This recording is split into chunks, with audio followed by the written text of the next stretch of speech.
Y voy a introducirme en un tema, bueno, pues que os voy a compartir el que ha sido mi hallazgo de estas Navidades, ¿eh?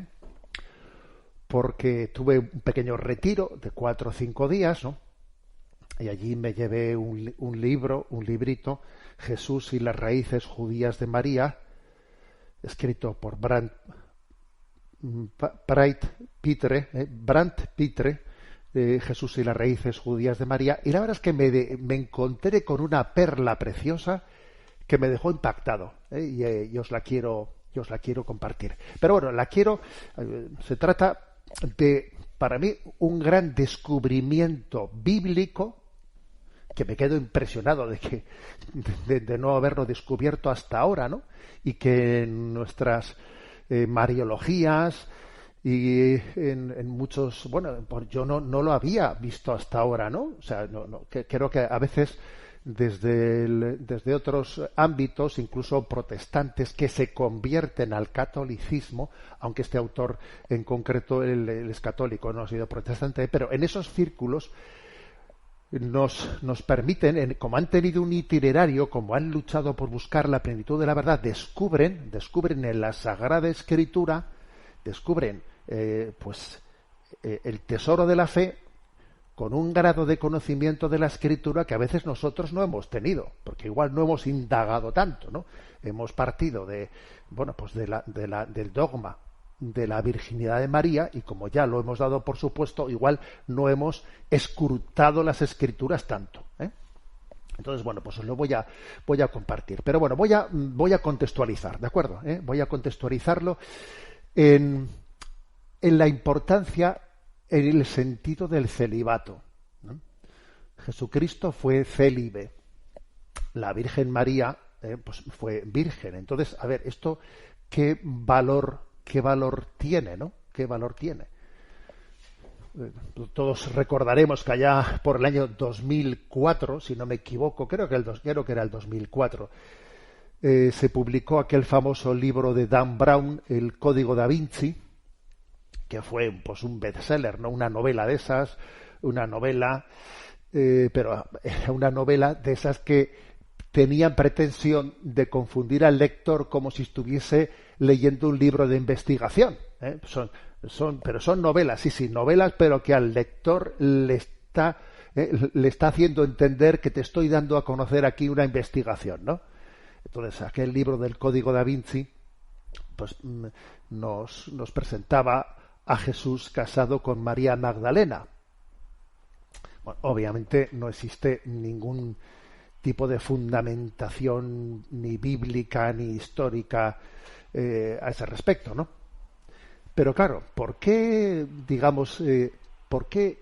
ese empeño? ¿Por qué ese empeño, ¿no?, en deformar la figura de Jesucristo y presentarlo como casado con María Magdalena? Bueno, yo creo que el empeño es doble, ¿no? Es malicioso. Por una parte, porque claro, si estuvo casado Jesús con María Magdalena, entonces los evangelios son mentira, no son históricos, claro.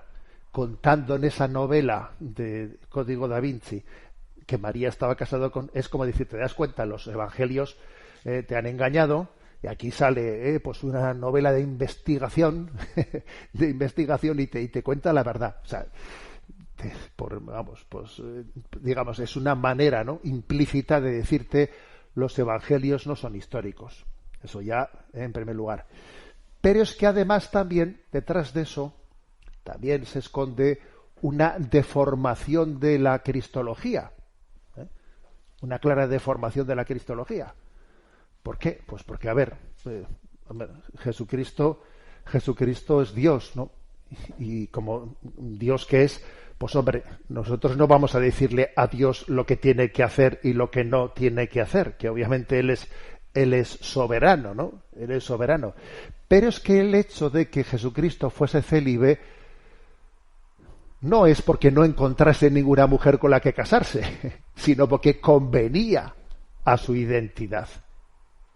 Igual que el hecho de que Jesús fuese concebido por obra y gracia del Espíritu Santo no fue una opción caprichosa entre las muchas que Dios podía haber tomado. Dios es omnipotente, venga, voy a venir al mundo de esta manera, que se me ha ocurrido esta, me gusta más que otras. No, no es una opción caprichosa porque convenía a la identidad de Jesús como es verdadero hombre, nació de las entrañas de la Virgen María, y como es verdadero Dios, pues fue concebido por obra y gracia del Espíritu Santo. Es decir, la forma en la que fue concebido, aunque Dios es omnipotente, lo podía haber hecho de otra manera, sí, pero lo hizo de esta manera porque convenía ciertamente a la identidad humano-divina de Jesucristo ser concebido así, de María Virgen, pero por obra del Espíritu Santo.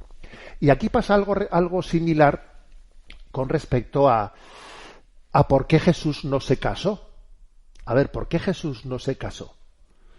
¿Se podía haber casado? Bueno, sí, es que, como digo, Dios lo puede todo, pero no es esa la cuestión. Ciertamente Jesús es persona divina. Es persona divina encarnada y hecho hombre. Y si Jesús se hubiese casado, obviamente hubiese tenido un amor a una persona, a una mujer, que inevitablemente hubiese sido excluyente hacia otras. O sea, Jesús hubiese amado a una mujer con un amor de totalidad, pero que además es un amor que excluye el poder amar a otras personas como la estás amando a esta, ¿no? Y eso no convenía ciertamente, ¿no?, a ese corazón de Jesús que estaba precisamente, ¿no?, mostrando el amor de Dios a todo el mundo, ¿no? No de una manera exclusiva a una persona, con lo cual convenía ciertamente que Jesús fuese célibe, es obvio, ¿no? Es obvio. Por ejemplo, cuando vamos al capítulo 20 de San Lucas, ¿no?, cuando se habla ahí de se le presenta a Jesús esa polémica, ¿no?, de si hay resurrección de los muertos, no hay resurrección de los muertos, ¿no? Dice, si a uno se le muere su hermano dejando mujer pero sin hijos, entonces dice, había 7 hermanos, el primero se casó y murió sin hijos, el segundo y el tercero se casaron con ella, y así los 7, y entonces le preguntan a Jesús, cuando llegue la resurrección, ¿de cuál de ellos será la mujer? Porque los 7 la tuvieron como mujer, ¿no? Y entonces Jesús dice, en este mundo, atención a esto, en este mundo los hombres se casan y las mujeres toman esposo. Pero los que sean juzgados dignos de tomar parte en el mundo futuro y en la resurrección de entre los muertos, no se casarán, ni ellas serán dadas en matrimonio. Es decir, que en el reino de los cielos todos seremos célibes, para entendernos, que la vida matrimonial y la procreación pertenecen a este mundo. En la vida eterna viviremos ese grado de relación entre Dios y entre nosotros en el que todos participaremos de esa virginidad o de ese celibato. Es algo que está claramente expresado, ¿no?, aquí en este capítulo 20 de San Lucas. Pues bien, eso que es un don para todos en la vida eterna, Jesús, que ha venido a ser testigo de ese don definitivo que Dios nos da en la vida eterna, lo ha vivido aquí ya con su celibato. Jesús célibe aquí ha sido testigo de los valores del reino. Entonces, claro que tiene importancia, ¿no?, el celibato de Jesucristo. Y claro que aquella novela del Código da Vinci de Dan Brown pues era más maliciosa de lo que puede parecer, ¿no? ¿Qué más dará? No, ¿qué más dará? No. Se está implicando el concepto que tienes de cristología, de quién es Jesús, y se está implicando la propia historicidad de los evangelios, ¿no? Bueno, pero doy un paso más. Y también lo mismo hay que decir con respecto a la Virgen María, a la Virgen María, que la Virgen María, claro, pues también ella tuvo una vocación de celibato, de virginidad. O sea, si vamos al momento de la anunciación del arcángel, en ese momento todos somos conscientes, cuando le anuncia que va a ser madre de Dios, allí, claro, de repente estaba desposada, pero todavía no habían empezado a vivir juntos, ¿no? Entonces, de repente, o sea, es decir, que era una mujer casada que todavía no había consumado el matrimonio. Allí, digamos, en la tradición judía, había un tiempo intermedio entre estar desposada y comenzar a vivir juntos. Una mujer casada que no había consumado el matrimonio. Entonces, cuando el arcángel le anuncia a María, ¿cómo será eso? Pues no conozco varón. Entonces, de repente, claro, la respuesta de María descubre algo. ¿Cómo que no conozco varón? Si estás desposada con José, hombre, lo lógico es que sea con José con el que vayas a tener ese hijo que te está anunciando el arcángel, ¿no? ¿Cómo es eso que no conozco varón? Además sabemos que la expresión conocer varón es como un eufemismo que se refiere a tener relaciones sexuales con un hombre, ¿no? Por ejemplo, la Sagrada Escritura dice, Adán conoció a Eva, se refiere que tuvo relaciones con ella, ¿no? ¿Cómo será eso? Pues no conozco varón. Bueno, pues la tradición siempre había dicho pues que ahí se estaba descubriendo un voto, que María se casaba con José teniendo un voto de virginidad. Y claro, había muchas personas que decían, pero qué cosa tan rara, ¿no? ¿Cómo se puede casar uno teniendo voto de virginidad? Eso además no sé qué bases históricas tiene. ¿Había alguien que se le ocurría hacer eso? ¿Qué bases bíblicas tiene? Pues aquí es donde yo he tenido estas Navidades mi descubrimiento, ¿sabéis? Que os lo quiero compartir, estoy deseando compartirlo. Y fijaros si es un descubrimiento que incluso una persona de la cultura, no del culturón, pues de nuestro inolvidable Benedicto XVI, cuando Benedicto XVI escribe sus 3 libros, ¿no?, sobre Jesús de Nazaret, pues en el Evangelio, en el tomo sobre la infancia de Jesús, pues dice Benedicto XVI lo siguiente, ¿no? Desde San Agustín, está explicando esa expresión de María, ¿cómo será esto? Pues no conozco varón, ¿no? Dice, desde San Agustín, la cuestión se ha explicado en el sentido de que María había hecho un voto de virginidad y se había comprometido solamente para tener un protector de su virginidad, o sea que San José sería un protector de su virginidad. Pero esta reconstrucción está completamente fuera del mundo del judaísmo en tiempos de Jesús y en su contexto parece impensable. ¿Pero qué significa entonces esta frase? La exégesis moderna no ha encontrado una respuesta convincente a esta pregunta. Se dice que María, que en ese momento no había todavía sido introducida en casa de su marido, no había tenido trato alguno con varón y entendió que lo que se le había mandado debía realizarse con urgencia inmediata. Pero eso tampoco resulta convincente, pues el tiempo de comenzar la convivencia marital no podía demorarse mucho. Otros intérpretes quieren ver la frase como una pura construcción literaria, cuyo fin es desarrollar el diálogo entre María y el ángel. Tampoco se parece una explicación.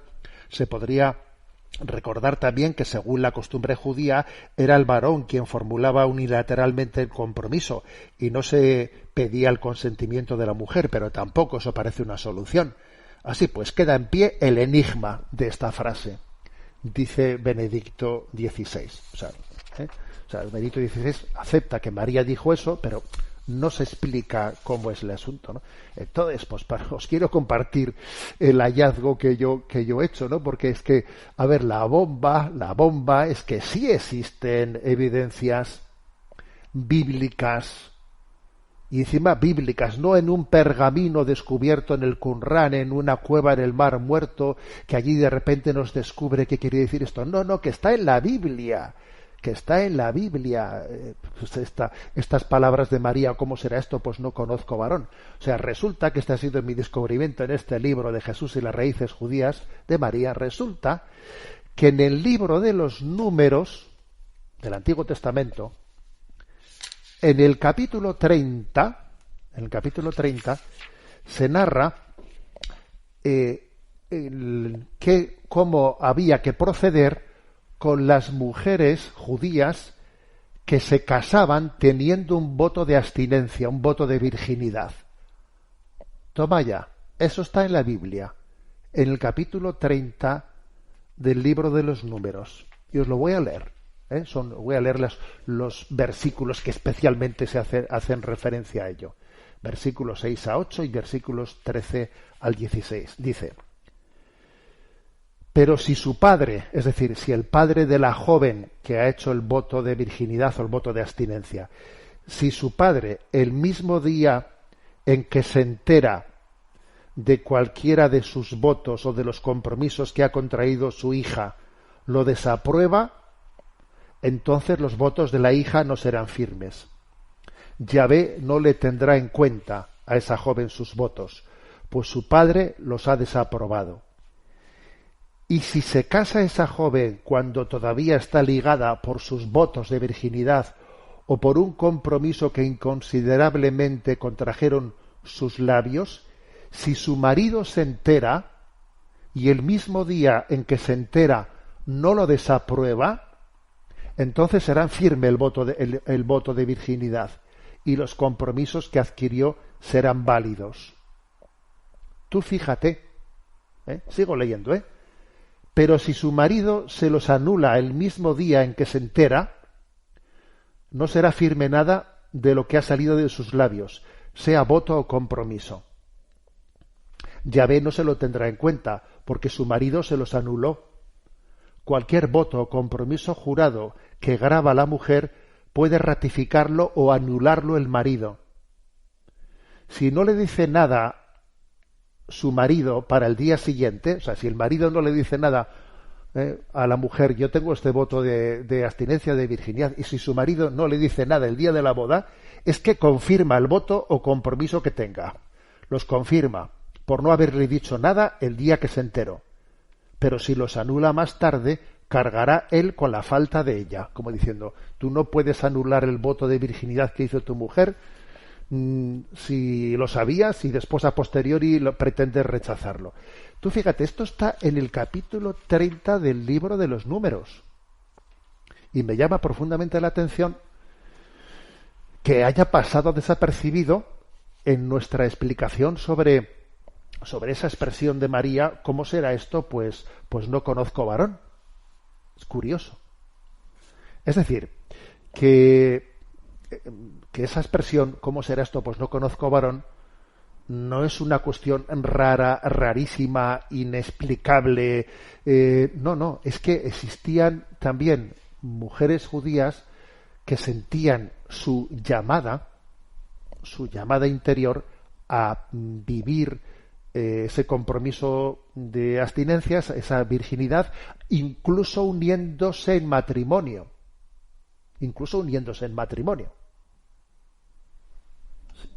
O sea, es decir, que Jesús, que convenía que Jesús tuviese, ¿no?, pues esa vocación al celibato, pero que obviamente también convenía que tuviese María esa vocación a la virginidad, porque de esa manera iba a amar con un corazón de integridad, en esa participación que tiene junto con Jesucristo de amor esponsal al mundo.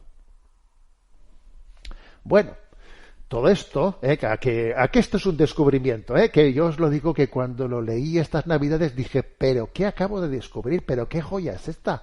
O sea, que resulta que en el libro de los Números, en el capítulo 30, estaba allí, estaba presente, ¿no? Mientras que nosotros los exágetas ahí diciendo, a veces cosas, no, pero esto es totalmente, ¿cómo será esto? Pues no conozco varón, esto es una expresión pues que aquí se ha interpolado, ¿no? Pues pero que es absolutamente ajena a la cultura judía. ¿Cómo que ajena a la cultura judía? Pero si está en el capítulo 30 del Número de los Números, que entre las doncellas de Israel algunas recibían esa vocación. Con lo cual, obviamente, María habría, ¿no?, hablado con José de ese voto de virginidad, y obviamente José no lo había anulado, ¿no? Porque se dice que si el marido se enteraba y el marido quería anularlo, tenía la autoridad de anular el voto que había hecho la mujer, pero José obviamente no iba a anularlo, ¿no? Muy posiblemente él también había recibido una llamada o vocación similar. Bueno, todo esto es muy luminoso, No es una disquisición así bíblico-exegética, no, esto es muy luminoso. Aquí en el fondo estamos fundamentando las cosas con fuerza. Por ejemplo, La semana pasada escuché pues unas declaraciones que me llenaron de tristeza, ¿no? De Monseñor Cicluna, obispo del Dicasterio para la Doctrina de la Fe, unas declaraciones, digo, que me llenaron de tristeza, en las que él abogaba por proponer la abolición del celibato obligatorio en la Iglesia latina, en nuestra Iglesia, ¿no? Y entonces, pues él, ¿qué argumentación utilizaba?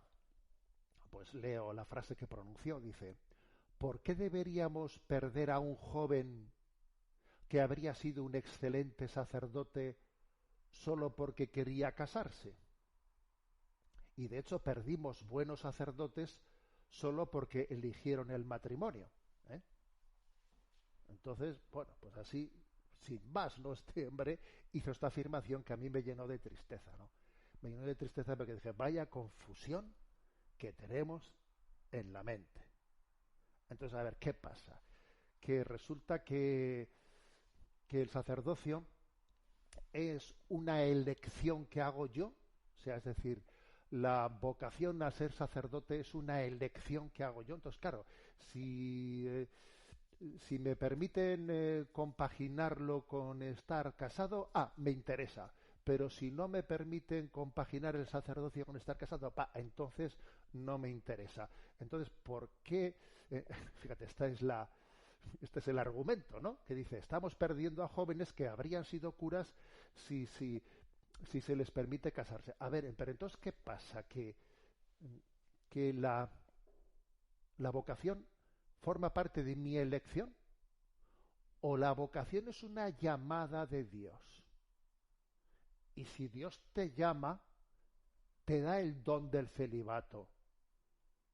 Entre otras cosas porque Jesús nos dijo, no, lo que atéis en la tierra quedará atado en el cielo. Si Jesús te llama, obviamente te da la vocación al celibato. Jesús no te va a dar la vocación al sacerdocio sin darte la vocación al celibato, porque es que obviamente no te va a meter en esa contradicción. Es que nos olvidamos de eso, que el que llama es Dios, que no es mi elección, no es mi elección la que dije, voy a ir al supermercado y voy a elegir, me gustaría esto, pero de la otra manera. A ver, que el que llama es el Señor, y te llama para configurarte de una forma en la que tu corazón se asemeje a ese corazón de Jesús que fue célibe. Y sí, claro, alguno podrá decirme, ya, pero es que la Iglesia Católica Oriental, los sacerdotes se casan. No, perdón, los sacerdotes no se casan. Lo que sí que se permite es a algunos casados hacerse sacerdotes, pero los obispos no. Los obispos no. Con lo cual, a ver, no recurres a ese argumento. O sea, me parece triste que al no entender el valor del celibato de Jesucristo, al no entender el valor de la virginidad de María, entonces también parece que el celibato es una cuestión pues que es de elección personal.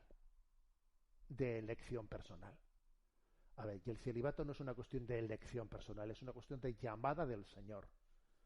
Una llamada que nos configura. Bueno, pues vale, esto último que he dicho es como una aplicación práctica bueno, pues de esta perla preciosa que os quería compartir sobre el sentido del celibato de Jesucristo y también ese hallazgo bíblico, ¿no? Del libro, del capítulo 30 del libro de los Números sobre ese voto de virginidad de María. Bueno, vamos adelante y